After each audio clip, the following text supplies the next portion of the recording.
Every club. Every day. The Global Sports Podcast Network. Yes, hello. Thank you very much for listening. We are the Daily Ipswich, and today I'm very, very happy to welcome Michael from the Daily Newcastle. How are we, mate? Very good, mate. Thank you very much. How about you? Yeah, not too bad, thank you. You ready for the weekend? Well, before the weekend, we've got a tough game tonight, as it stands, against Brentford, although we'll know the result by the time this goes out. So Yeah. I'll either be a very different figure tomorrow, a little bit sad, or hopefully still confident going into both tonight and the weekend. Nice. Just a quick one then. What do you reckon for tonight for yourselves? In our prediction, we've gone quite bold. We've said 3-0 and 3-1 wins. But that's purely because of how poor Brentford have been away from home.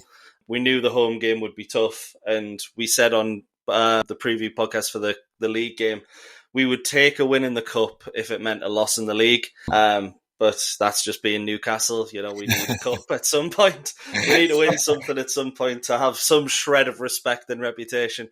But we're confident, but we've seen a lot this season that when we're confident, it doesn't usually bode well.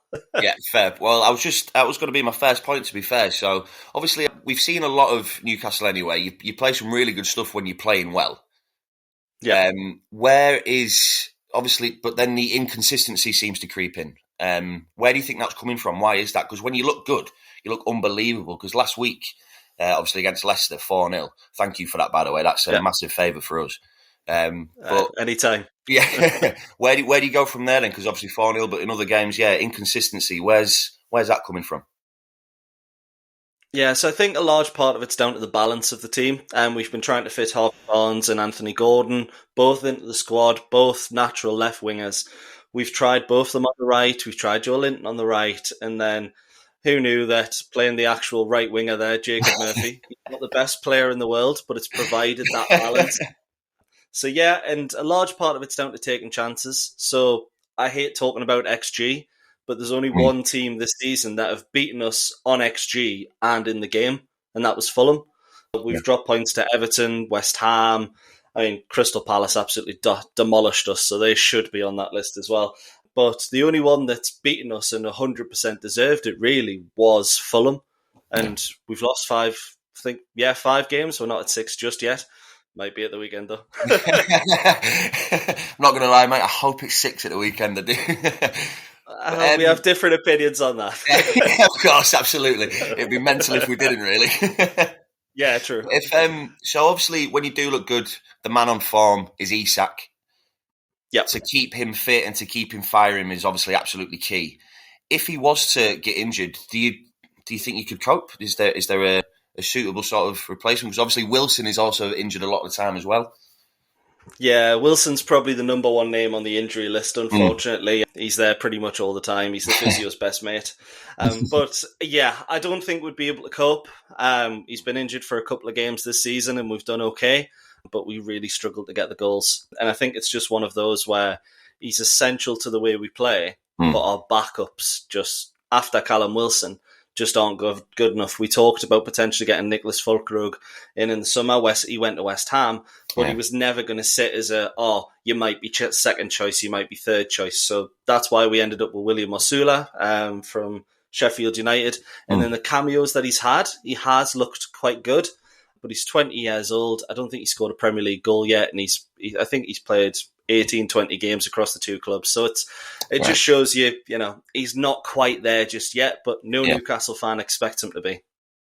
No, fair play. Yeah, that. It would be a bit harsh, I guess, if they expected it straight away, just even with the few 100%. Minutes that he does get. Speaking of the fans then, I did want to, from an outside looking in, obviously I like Eddie Howe. He's clearly a good manager. He clearly knows what he's doing in the Premier League. Is that the same sort of feeling with all the fans at this minute, or is it sort of... Yeah, the fan base is very divided. Yeah, okay. Yeah, it's very divided.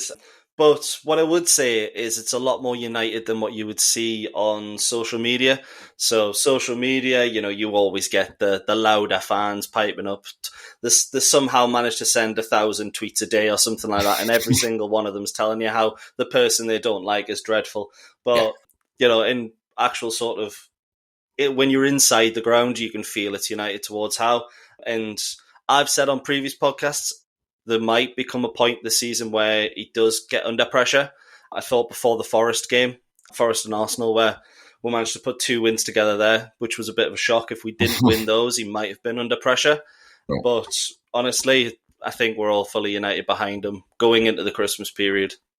Nice, yeah. I mean, I think you can kind of see it anyway, to be fair. It's just, you never know, do you? Because when there is that couple of bad results here or there, you can you feel the turn sort of straight away? I feel like it happens in a lot of football, because obviously, speaking, from an Ipswich fan, obviously coming up twice, the fans are obviously all there behind the team completely because you're winning. That's it. That's obviously the case. As soon as we come up, it's our first taste of losing properly for a long, long time. And the home fans they've turned quite quickly, it seems. Well, they can do anyway. Is that the same sort of case? I feel like it probably is with Newcastle United, really.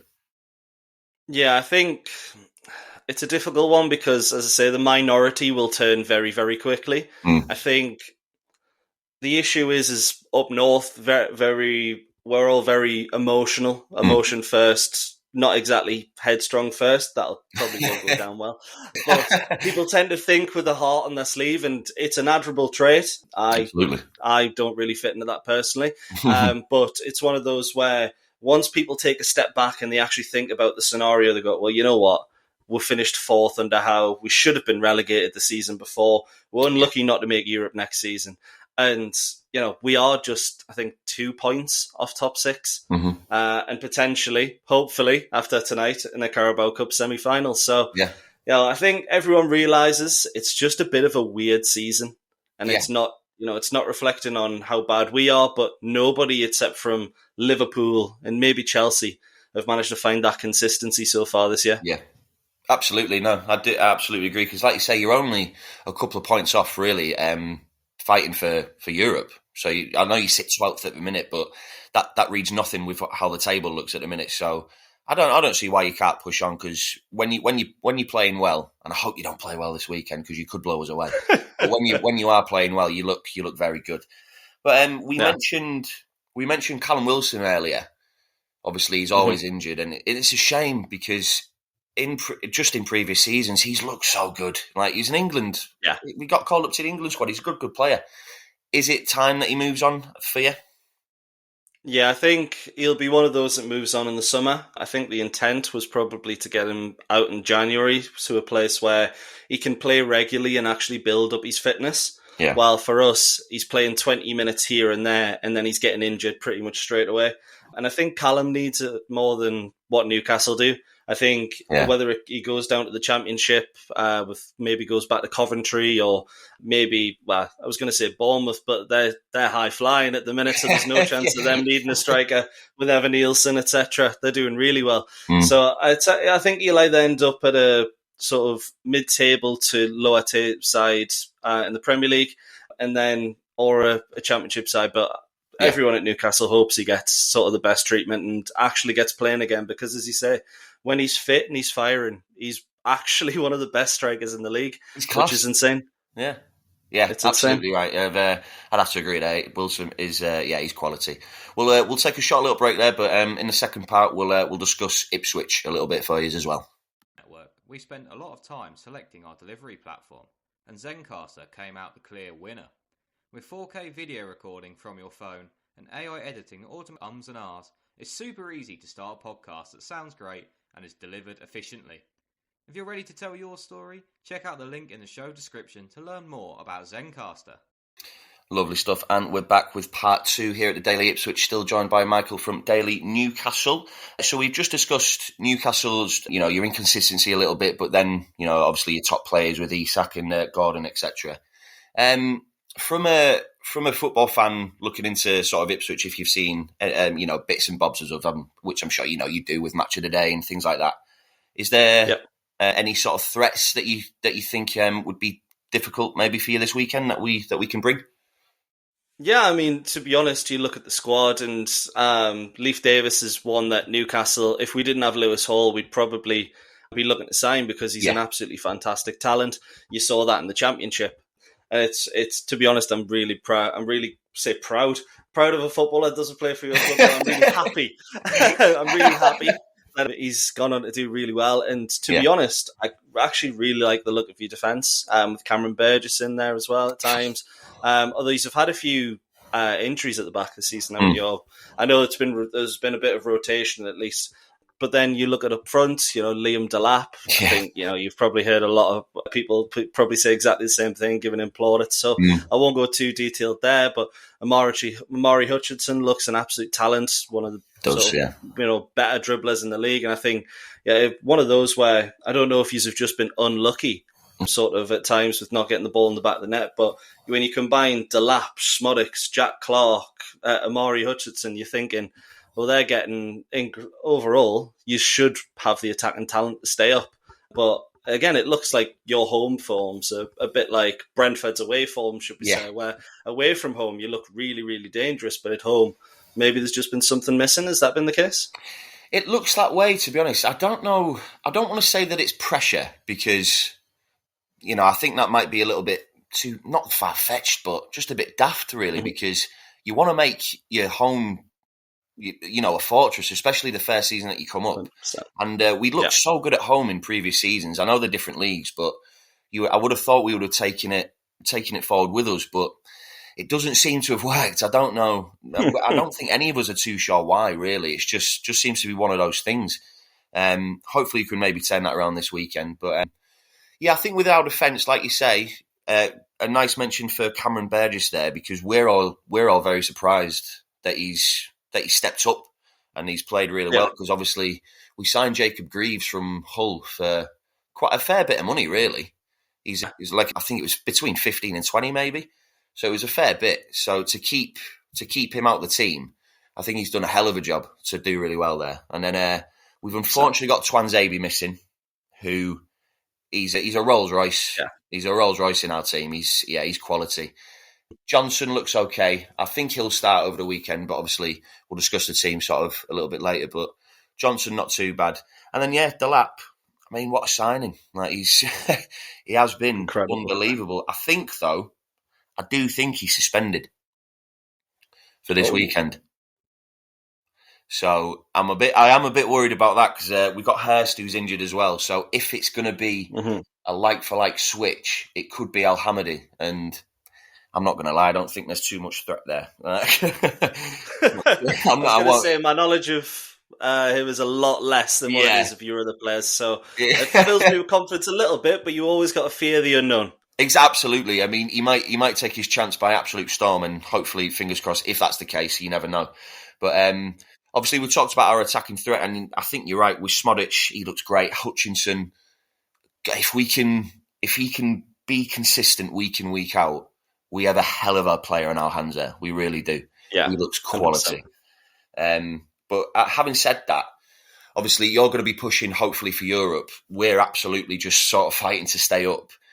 Personally, a lot of feeling around sort of the fans and everything and around Ipswich is, if there's anyone that can do it who's in the bottom three right now, it is Ipswich. Asking you as a football fan, do you think that's the case? Do you think that Ipswich Town could do it? Yeah, I think, to be honest, I think two of the teams in the bottom three at the minute will stay up. Ipswich are one of them. I also think Wolves are far too good to stay down there. It's one of those where I know you can't concede 40 goals in 15, 16 games or something and expect to stay up. But I imagine the guy that's come in from the Saudi League, Pereira, I think it is, I think he'll come in and do a good job. But then at the same time, as soon as Ipswich start to find their home form, you'll start to find yourselves moving up the league. Now, obviously, Van Nistelrooy taking over at Leicester is probably a little bit of a concern, because he's done well pretty much everywhere he's gone. Is it going to be the same at Leicester? But I'll be honest, I would love it if Ipswich were the team to finally get Everton relegated from the Premier League. I like Ipswich as a club. I'd love you to stay up. And Everton, there's always been a bit of beef there between Newcastle and Everton, so I would love them to go what down. Is that? So why is that? I think I'm trying not to. I'm going to try not to. Never mind. Everton have spent so long in Liverpool's shadow that they've tried to go for the biggest club they could find, who are equally as poor. And Right. we've had Mike Ashley in charge for 14 years or something like that. And we've declined massively as a club. So they've gone, well, you know what? We're not looking that good either, but at least we can bully these guys who are about the same size as us and still look good. And that's fine. We call them Scouse Mackhams over here. But Fair play, I love that. Yeah, nice. Brilliant. Do you know what? I didn't know fully about that, really. That's that's great. I absolutely love that. We discussed Eddie Howe as well. Obviously, there's a lot of love there for him because, good manager. There's obviously also a lot of love for Kieran McKenna. What do you make of the man? Because honestly, what was it? I think it was his third year the other day, like literally the anniversary of when he signed for 3 years ago it was. And so the job he's done is obviously phenomenal, and he's an absolute legend around the parts. A bit like obviously the nice little connection we have with Bobby Robson anyway, which is good. He's not quite there yet, of course, but not quite. But no. You never know. It's one of those. I think when you look at McKenna, you look in the summer, and every job that was available that was worth something, he was heavily linked. And I think that tells you everything about him. Obviously, I didn't watch Ipswich too much in League One. I knew about his in the Championship, followed it briefly, saw exactly how good he did across both campaigns. Coming at the Premier League, I thought, you're going to have to try a completely different style of play if you want to survive, maybe. So this will be a really good test of how he does as a manager. And I think, you look at the games such as the Spurs game and the Wolves game, from what I can tell, they weren't sort of even your better performances at times, but you got the job done, which is what's needed in the Premier League. So if you can turn sort of those good performances at the same time, I mean, Liverpool opening day of the season, I thought you should have got something from that, if I'm completely honest. And it's one of those where if you can not play well in the Premier League and keep getting those results, then McKenna could, he could go at the very top. And that's no disrespect to Ipswich. He could go above Newcastle. He could end up at a top 4 club very, very easily. I mean, look at Vincent Kompany. He's ended up at Bayern, and he did a really poor job at Burnley last season. So, anything can happen. And, strong managers, particularly from around, England, Northern Ireland, etc., they're very rare to come by at the minute. So it could be sort of a not unpolished gem, but definitely a diamond in the rough. Yeah.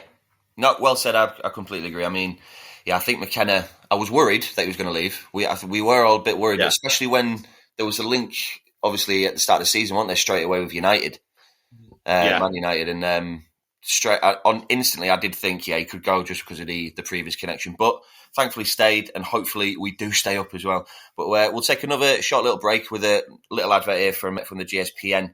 And when we come back, we'll be discussing the teams, lines up, and the predictions. This podcast is part of the Global Sports Podcast Network, the only network bringing you exclusive daily news and views on your Premier League team, the Premier League as a whole, women's football and fantasy football.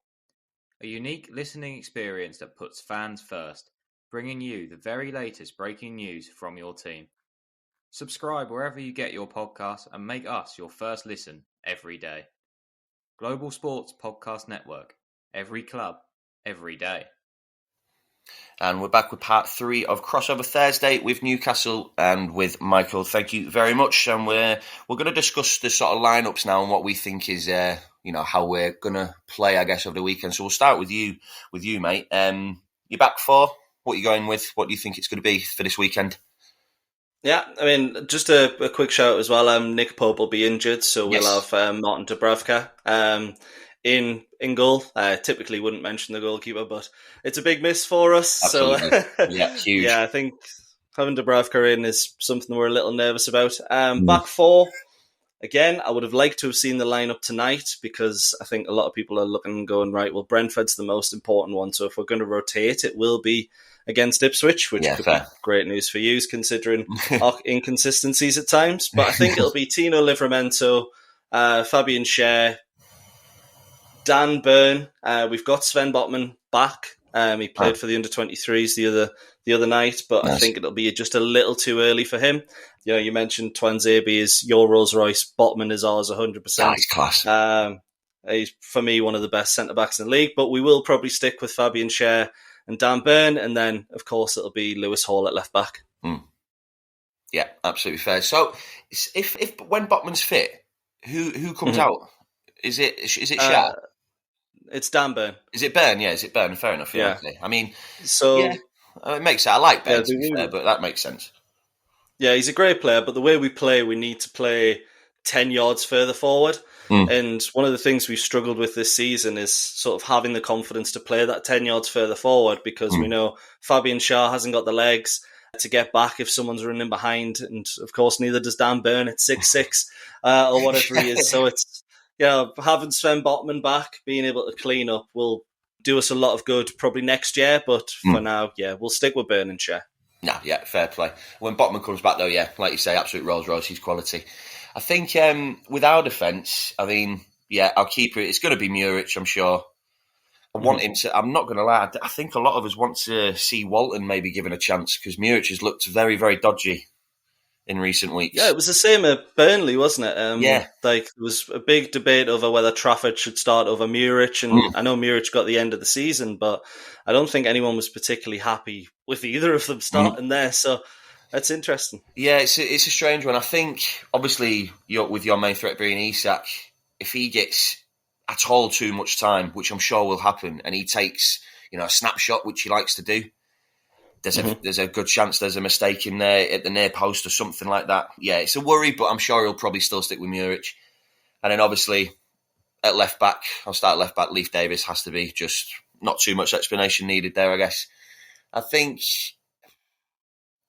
Greaves is back, but at the minute I would still start Burgess, and it's probably going to be O'Shea. But I think they play better together. O'Shea, I think, has just started coming into his own a little bit, which is good to see, because, again, he was a worry when he started, because he signed from Burnley as well. So I don't know if there was a confidence thing there with him and Muric, maybe. But, I think it'll probably be O'Shea. He's looked a bit better recently. And then on the right, I would love to say Twanzebe, of course, but he's out for the foreseeable, I think, as well. So I'd like to see Ben Johnson, I think, playing there, and just because he's looked better in recent weeks, so I think that would be my back four. Yeah, well, moving on to sort of our midfield, I'm not sure how we'll line up. What do you usually go with? What's your thoughts on your mid? Yeah, so unfortunately for us, we've got Joe Linton suspended. The funny story is he got told not to get a yellow card, and then about 30 seconds later he got a yellow card. So that's Joe Linton all over. Brilliant. We love him, but there's sometimes where he's just a bit headstrong. Yeah. But yeah, I think we'll see Sandro Tonali and Bruno Guimaraes start together again. Tonali will sit a bit deeper. I appreciate that face. Yeah. It's not bad, that is it? That's a lovely pairing. No. It's very good. We'll have Tonali sitting a little bit deeper and Bruno play a little bit more of an advanced role like he did against Leicester, which I think was one of the things that led to us being so comfortable. I will say, Bruno, there are a few things out of his game at the minute. I don't know if you saw the Leicester highlights, but the dive. That's one of the things he needs to kick out. Yeah, there's no need to do it either. But he gave a very heartfelt interview after the Brentford game where we got beat 4-2, and you could sort of see the desperation in his eyes for it to do better. So you can feel the desperation, and I'm putting it down to that. It's not the kind of player he is. I know he's a bit rough, but he doesn't dive around the gaff that much. But yeah, so it'll be Bruno and Tonali, and then it's interesting who will replace Joe Linton, but I think it'll be more like for like with Joe Willock getting in there. He's just come back from injury, so again, it will very much depend on who plays tonight against Brentford, but it's likely to be Willock, I think, at the weekend. Yeah, fair play. I like Willock as well. To be fair, he does look a decent player. I like. I think with us, I've liked the look of Kajust. I don't know if you've seen too much of him, but he's looked a very good player recently. Swedish international, isn't he? Yeah, that's it, mate. He looks very good. So I'm hoping him. Obviously, we have got Phillips, but honestly, how's he been? It's been a strange one, mate. It really has, because he came to us, and I think a few fans were a bit, I'm not too sure. I thought it was worth the risk, to be honest, because why not? Like, we've just come up. we're a newly promoted team. He's coming from City. He might be able to give that little bit of experience as well because he's done the Premier League. I know maybe he didn't do too well at West Ham on loan, but I thought, he might do okay. And then the games that he has played, couple of mistakes, fair play, but there's been a couple of games where he's looked really good. But then the red card, and then he's not really made his way back into the team from it. So I don't know. I don't think he'll play at the weekend. Maybe he's still got a knock because he always seems to be injured as well anyway, to be honest. Was that red card the Leicester game? The draw? Yes, that was a long time ago. Yeah, and he's not been... So maybe he's fallen out of favour a little. Yeah, it seems to be that way, to be honest. So one of them things, so I don't think he'll maybe see too many minutes. I think my pairing would be Cajuste, and I think it's got to be Morsey, to be honest. Morsey, yeah. Yeah, he's been class. Like, again, another one from League One who's made the step up. And we were confident that he was going to. We were confident that he was going to obviously be solid, but he's looked a Premier League player. He really has. So yeah, couldn't be happier with him. So I think them two definitely. And then, I mean, on your wings, it's a tough one because we have got quite a few injuries as well, and I never like to say that as an excuse at all because. If you're in the Premier League, you should have the backup, but you're looking at you're wanting to. Do you know what I mean? Yeah, I get you. We've got Wes Burns at the minute. That's on the right, and as an Ipswich fan, I love him. We all do. But is he a Premier League player? No, I don't think so. No. Do you know what I mean? I would probably agree with that. Yeah, to be honest, saw a bit of him. I think it was Championship. Might have even. Did he sign him in League One? Yeah, we got him from Fleetwood, I believe. Yeah. I thought he used to have had it for a little while. Yeah, from what I've seen, he looks like one of those that if he was in the Championship at the moment, he'd probably be flying, still very good. Absolutely. But it's just sort of, when you make that step up, I mean, we saw it at times with Matt Ritchie, for example. Sometimes the commitment, 10 out of 10, you could never fault it, but just sort of that quality level sometimes isn't there. So yeah, 100% get that. Yeah, it's a shame, but it's just one of those things. But I think with the couple of injuries that we've got. I mean, I'm hoping Smodic is back because he missed last weekend. But I think that was just from like a training ground illness or something, maybe. Like, so one of them little silly things. So I'm hoping he's back. So I'm hoping it would be him maybe on the left, Hutchinson on the right. And I would, at the minute, I'd still play Chaplin in the number 10 because he's looked... Okay. We were saying that before because Hutchinson has played in the 10 a few times. Looks okay, but he's more of a winger because he likes to be direct and go and beat a man. Whereas Chaplin, he might not be a Premier League player, but he knows the number 10 role inside out, so he can play it better.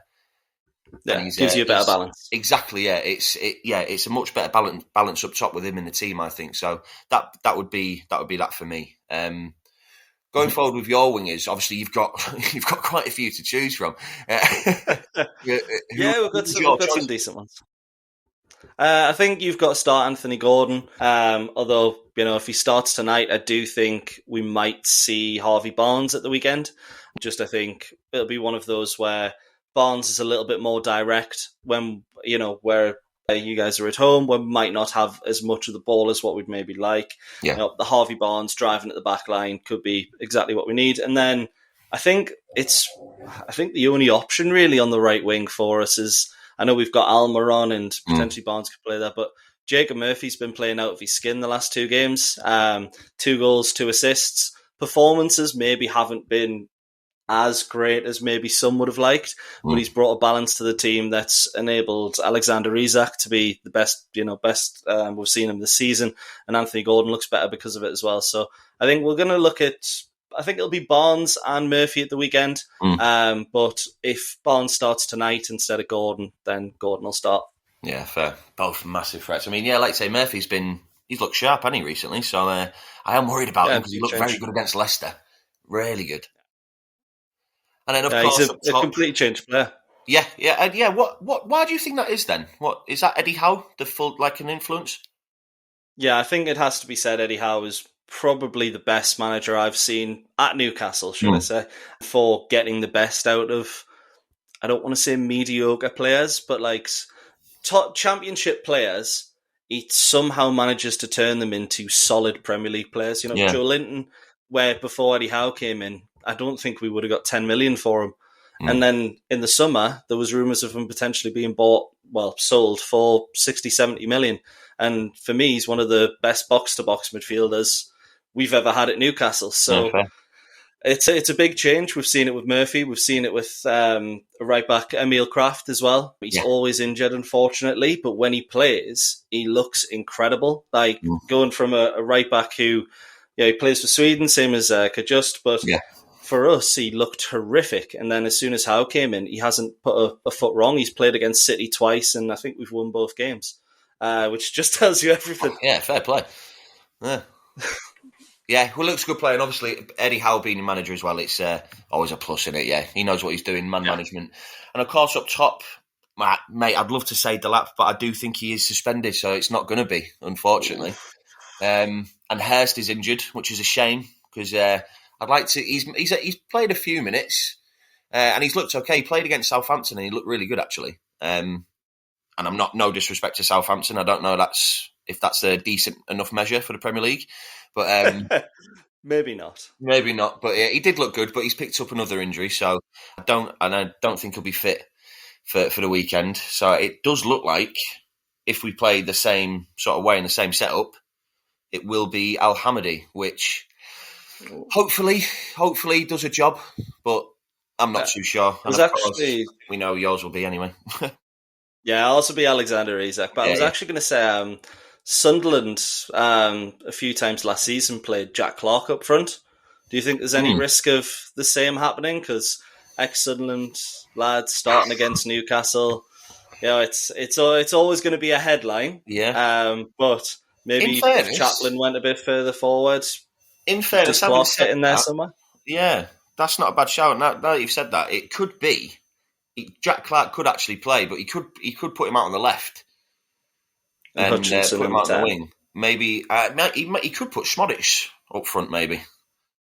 I could see that. I forgot about that 30 goal a season. Yeah, that championship goal scorer that we're forgetting about. Yeah. Is there a striker yet there? Well, there's this one that got so many goals last season. Nah, there's no one there. Yeah, Al Hamadi, he'll be all right. That's a bit of a worry. Yeah. So in fairness, actually, I'll completely change it. I think Jack Clarke. In fairness, maybe Broadhead could get some minutes as well because he's starting to get his fitness back. I think, and obviously he's ex-Sunderland as well, so you never know. Yeah. You know what? I don't like Ipswich as much as what I thought. Yeah, I was just going to say. He's signing all these ex-Sunderland players. It's a bit disgusting, really. Yeah, sorry about that, mate. Yeah, I would like... It's all right. You got to do what you got to do. You got to do it. So in that case, I do think, probably Smodic will have a go up front then, I think, on Saturday. Well, that's pretty much our lineups, I think. I'm quite happy. I think it could be a good game. Score predictions. Yeah, it should be a good game. Yeah, I think it absolutely could be. Michael, we'll start with you first, mate. What do you reckon? Yeah, so I think we pretty much struggle to keep clean sheets on the road. I do think it's going to be a tough game, but I think we'll win tonight against Brentford. We've demolished Leicester. We're starting to pick up a good run of form, and I think we'll go into Boxing Day against Aston Villa with a good run of form, and I think we'll win 3-1. But I think we'll score late on, and it'll look a lot more comfortable on paper than what it actually is in the game, because I think you're going to give us a good game. Yeah. No, absolutely fair play. I think, my heart wants to say a win, but I think realistically, I do think we'll pick up a point now. So I think I'm going to go for a 1-1 draw. I think. It might be a bit of a scraped one. Do you know what I mean? I think it could be one of those where we might be kept in the game a few times without defending, where Bear just might make a couple of good blocks in, I reckon.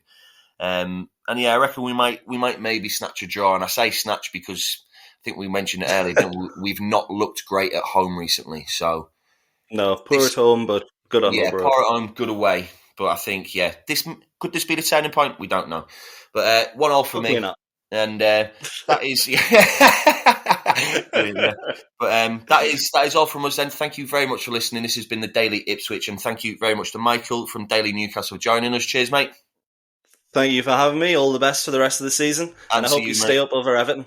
Yeah, yeah, me too. Thank you very much. Yeah, thank you for coming on. Please give us all a follow at Daily Ipswich, and the same with all the Newcastle boys as well. Give them a listen and give them all a follow. Thank you very much, and we will be back tomorrow.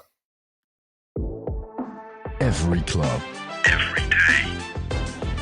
The Global Sports Podcast Network.